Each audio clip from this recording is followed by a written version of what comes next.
Recently moved from Canada, and I can say one thing: America is great. Canada is screwed up, and I'm wondering, because obviously, if Kamala's elected, I think we're going to be Canada 2.0. Yeah, that's right. What would you do if you were Prime Minister of Canada right now? I would deport Justin Trudeau the first day. Even Americans know about Justin. Well, Justin's gone, right? Thank God. Now we have Justin 2.0. Because, again, I don't understand how people don't understand this. Justin Trudeau, Mark Carney, even Pierre Poilievre, right? They are just faces of their political parties.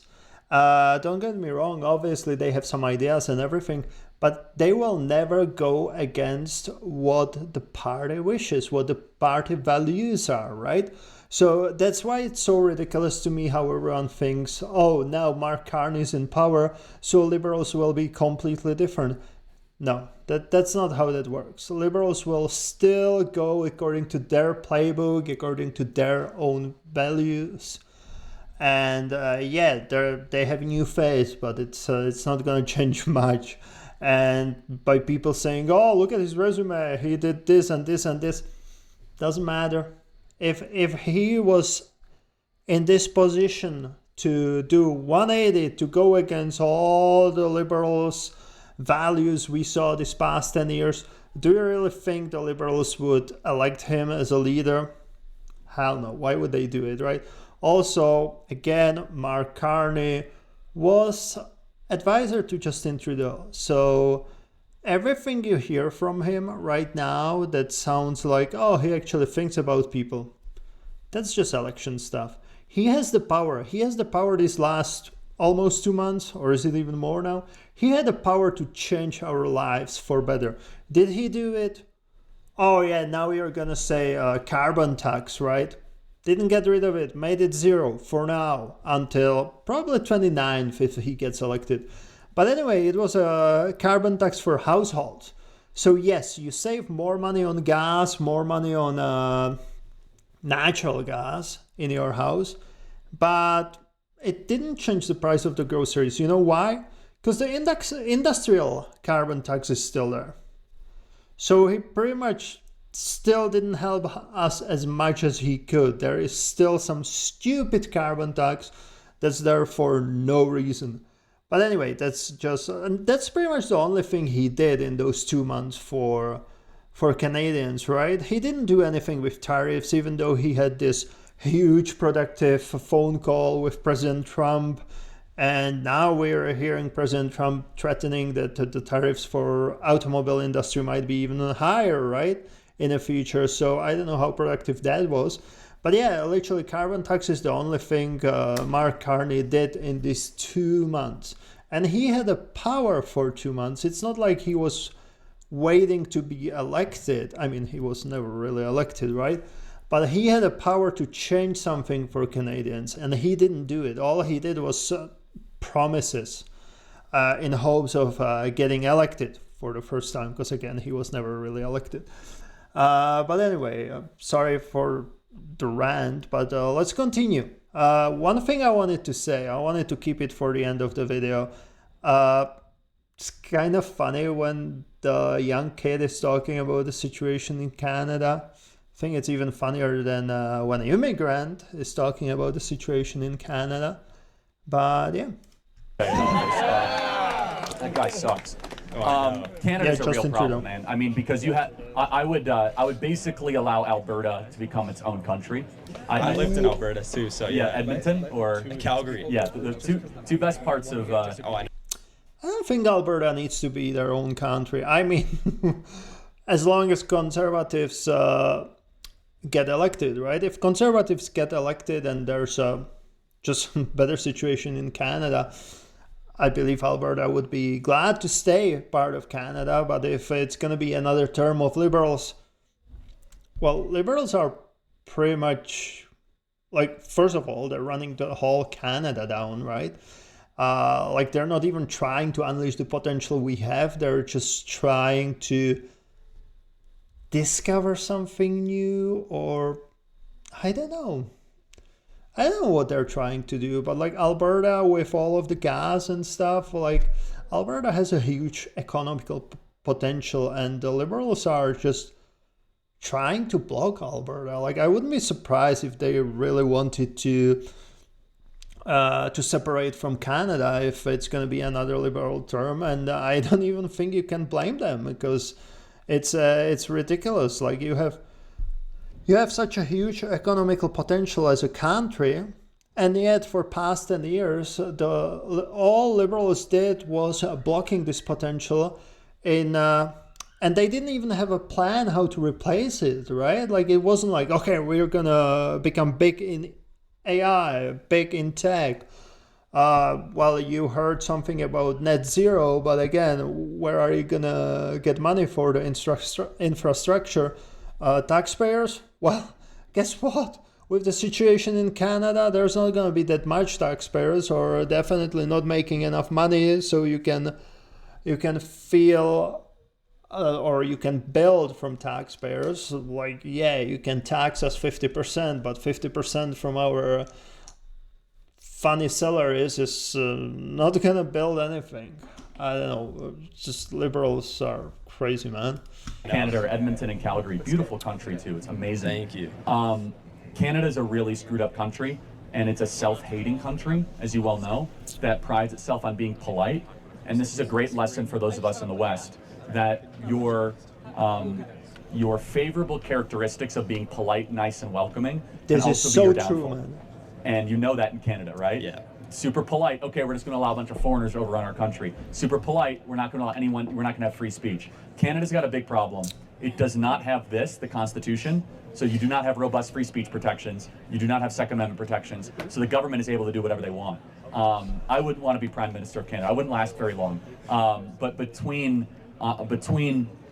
Ottawa, Toronto, and Vancouver, you have some of the most liberal cities on the planet, as you well know.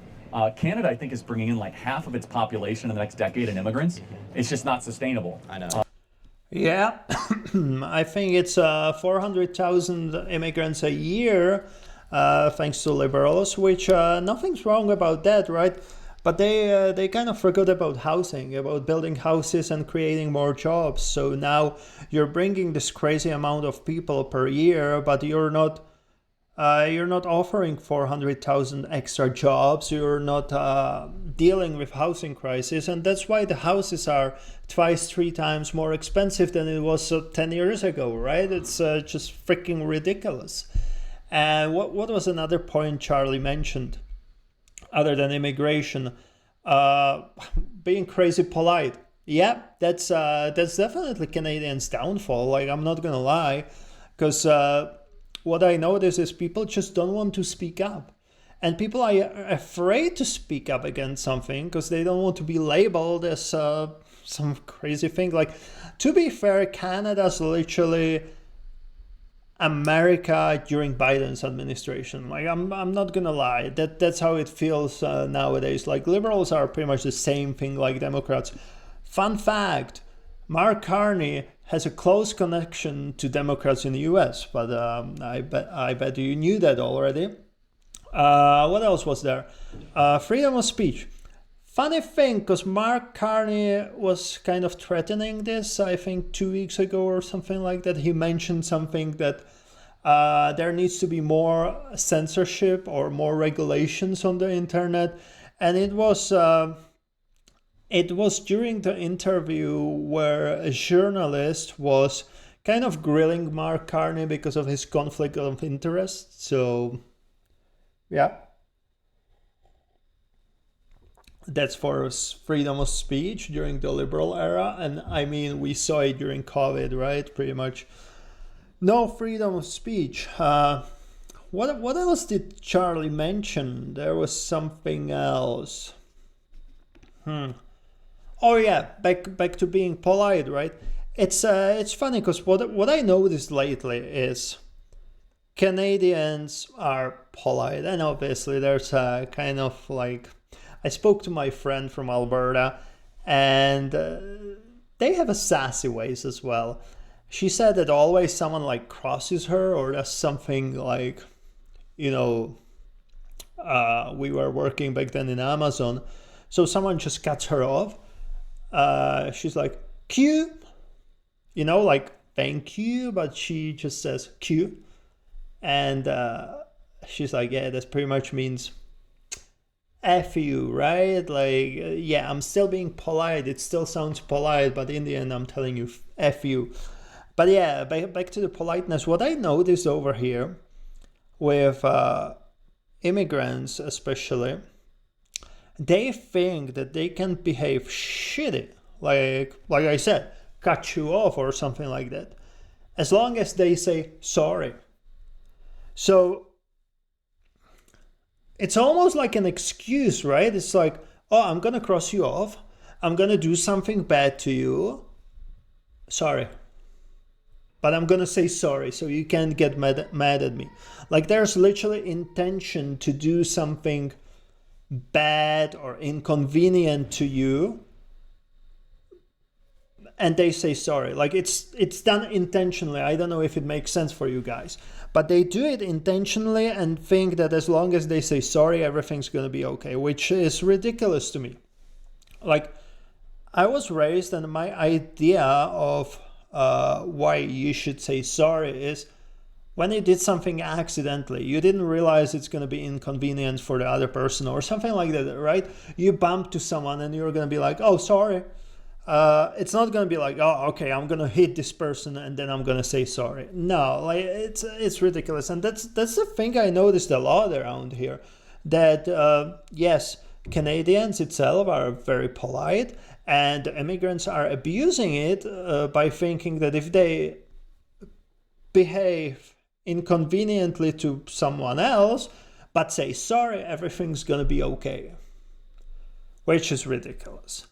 Anyway, is there something else? It's too bad. It was a once great country. Canada has fallen. I know. Yeah. I'm thankful that I moved here, though. Do you have a U.S. citizen? Yes. Oh, good for you. Thank That's you. awesome. Yeah. Welcome. I was born in America, but then I moved to from California. You won the lottery. I know.